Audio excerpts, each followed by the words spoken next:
Okay. I guess let's start with your name. Regina Kelly. And you are from? I'm from Hearn, Texas. Okay. Can you speak up just a little bit for me? I'm from Hearn, Texas. Okay. Now tell me about the day you were arrested. Let's start there. It was on a Thursday evening. I was working a double shift at my job in the mall, and I was getting ready for my second shift to start, and the police came in and said that they were looking for Regina Kelly. And immediately I thought it was for traffic tickets because I knew I had traffic tickets. So I was like, okay, that's me. So they took me into custody, but they kept telling me it wasn't for tickets, but they wouldn't tell me what it was for. So I spent 2 nights in jail, and the next morning I was able to go before the judge, and the judge told me, what I was, being locked up for. And he told me it was for delivery of controlled substance, and my bond was $70,000. So I mean, it was crazy. Immediately I, lost my mind. Just started pleading with him, telling him, look, I don't do stuff like that. That's not me. You got the wrong person. And he was like, I don't have anything to do with your cases. I'm just reading what I have before me. So I went to court. I got a court-appointed lawyer who was not educated in the system at all whatsoever, who encouraged me to take 10 years probation by me not having a criminal background history. He felt like I do good on probation, and if the DA might let me off early since, I never get in trouble or anything like that. So I told him no, I wasn't going to plea out to something I didn't do.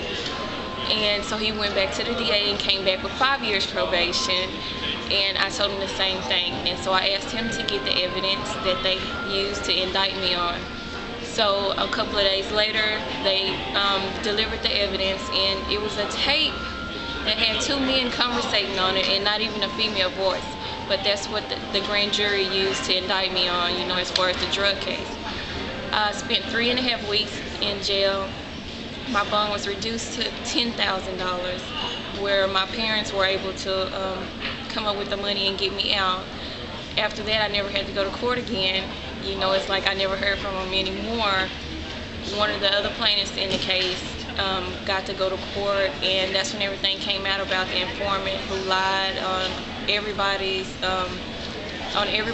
issues. He lied on everything, in order to save himself.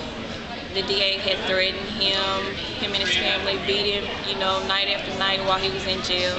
He was mentally, disturbed. He was a drug abuser and user, and dealer.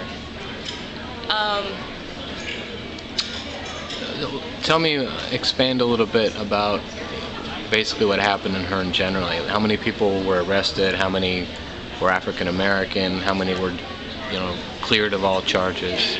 In all, there were 27 African Americans arrested out of the whole drug bust.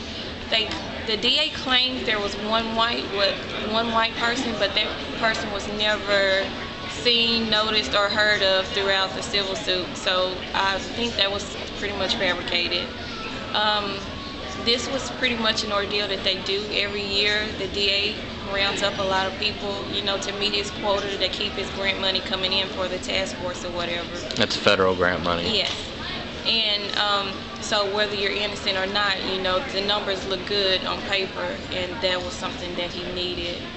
I think it was like 8 people who pleaded guilty to this, thinking they were going to come home, just to get out of jail. Some went to prison.